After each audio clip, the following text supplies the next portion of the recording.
আসসালামু আলাইকুম everyone, welcome to a new vlog.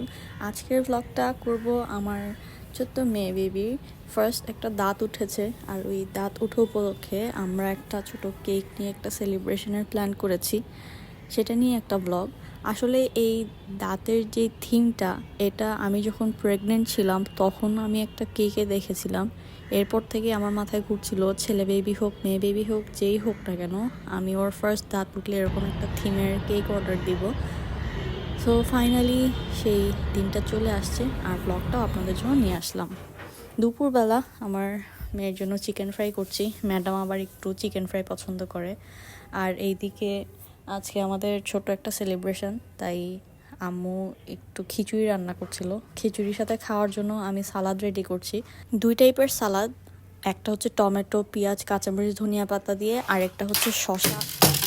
পিছনে এখন যে সাউন্ডটা শুনলেন, আমার মেয়ে হচ্ছে রিং লাইটটা ধুম করে ফেলে দিল, সেটারই সাউন্ড। আমার কাজের টাইমে তারও কাজ করতে হয়।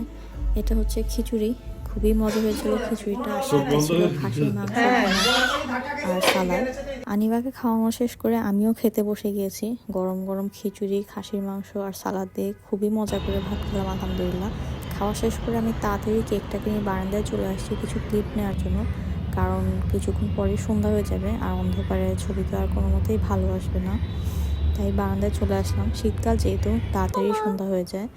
এখন আমরা বের হচ্ছি, আনিভার নুডলস কিনতে হবে, আর একটু টুকটাক কাজ আছে, সব কিছুর জন্যই বের হব। বাট বাইরে যেহেতু অনেক ঠান্ডা, ম্যাডামকে এইভাবে রেডি করালাম। আরেকটা জিনিস দেখাই, আমরা যখন বের হই আমার হাজব্যান্ড গাড়ির উপর ধুলাবালি ঝাড়ার সময় আনিবা খুব অবাক হয়ে দেখে যে তার পাপা এগুলো কি করছে। ভ্লগটা যেদিন করেছিলাম সেদিন ছিল ক্রিসমাস, বাসার চারপাশে 3টা চার্চ আছে, ওগুলো খুব সুন্দর করে সাজানো ছিল।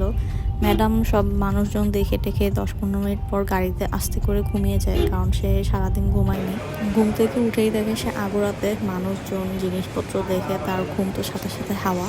আমরা এখানে আনিবার জন্য টুকটাক জিনিস কিনতে আসছি, এবং এখানে দেখলাম ছোট্ট একটা ক্রিসমাস ট্রি সাজিয়েছে সুন্দর করে লাইট টাইট দিয়ে, ছোট করে যতটুক করা যায় তাই আর কি।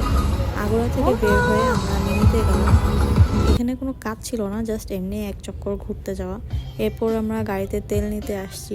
ম্যাডামের এর মধ্যে খিদা লেগে যাওয়াতে ম্যাডাম খাচ্ছে, এবং মাশাল্লাহ দেখেন কি সুখের খাওয়া তার, পা নেড়ে নেড়ে গাড়ির মধ্যে খাওয়া দাওয়া। আসলে এই ছোটবেলাটাই মজা। আমরা ছোটবেলায় ভাবতাম কখন বড় হবো, আর এখন চিন্তা করি ছোটবেলায় মজায় ছিলাম। তেল নেওয়া শেষ করে এখন আমরা বাস্কেটে আসছি, কারণ আমরা আনিবার যে নুডলসটা খুঁজছি সেটা এখানেই আছে, আগুরাতে নাই। এবং এটাই হচ্ছে সেই বিখ্যাত কিডস নুডলস, যেটা আমরা আনিবার জন্য নিতে আসছি। তোমার লাগবে? এখানে হেন্সের ছোট ছোট জারগুলা দেখে মনে হলো ও যখন ছোট ছিল তখন এগুলো খেত। বাস্কেটের বাইরেও ক্রিসমাস উপলক্ষে একটা বুথের মতো করেছে, যেখানে সবাই ছবি টবি তুলছিল। বাট আমরা এখানে দাঁড়াই নেই, কারণ অনেক ঠান্ডা বাইরে, আমরা বাসায় চলে যাব। এবং বাসায় আসার পর নর্মালি যেটা হয়, তাকে যখন একটা সুন্দর জামা পরালাম, কেকের সামনে এনে দাঁড় করালাম, সে আবার কনফিউজ, আবার কেন কেক, আবার কি হচ্ছে। এবার সে তার পাপার কোল থেকে আর কারো কাছেই যায় না, আমার কাছেও আসে না, কোনোভাবেই যায় না, পাপাকে শক্ত করে ধরে রেখেছে। আমরা অল্প কিছু ছবি তোলার পর আনিবা এবার লাভ দিয়ে হচ্ছে আব্বুর কাছে চলে গেছে, কারণ সে দেখছে বাবা মায়ের কাছে থাকলেও সুবিধা না, শুধু ছবি তুলে। আর আব্বু এখন আনিবাকে কেক খাওয়াচ্ছে। আনিবা দুনিয়ার কোনো কিছু না খেলেও এই কেক সে খাবেই, যেটা তার খাওয়া একদমই উচিত না, সেটা সে সবার আগে খাবে এবং খুব পছন্দ করে খায়। এই কেকের ভিতরের পোর্শনটা এত সুন্দর হয়েছে দেখতে, তাই আমি ভাবলাম একটু ভিডিও করে নেই। আর প্রতিটা ডিটেল অনেক সুন্দর হয়েছে, বাট স্যান্টার টুপিটা খেয়ে ফেলা হয়েছে, এত মজা ছিল ফন্টেনটা।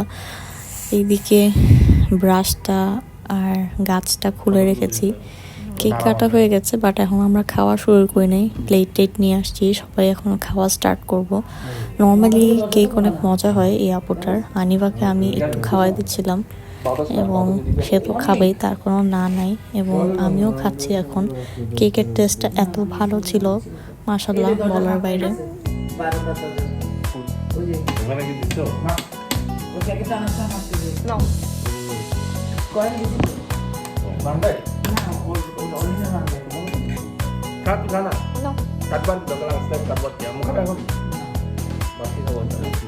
কেকের পাশে একটু বসালাম কিছু ছবি তোলার জন্য, বাট সে কেকে এমনভাবে খাবলা খাবলি করছে, ছবি তোলার রিস্ক নিতে পারে নাই, আর পড়ে টরে যায় নাকি এটাও একটা ভয়।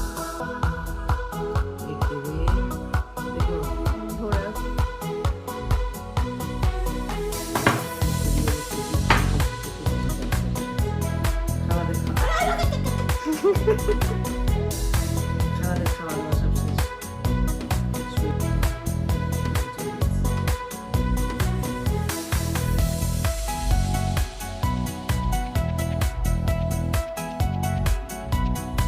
আর ব্লগটা এখানে শেষ করে দিচ্ছি। এতক্ষণ পাশে থাকার জন্য থ্যাংক ইউ সো মাচ। নতুন হলে অবশ্যই সাবস্ক্রাইব করে ফেলবেন।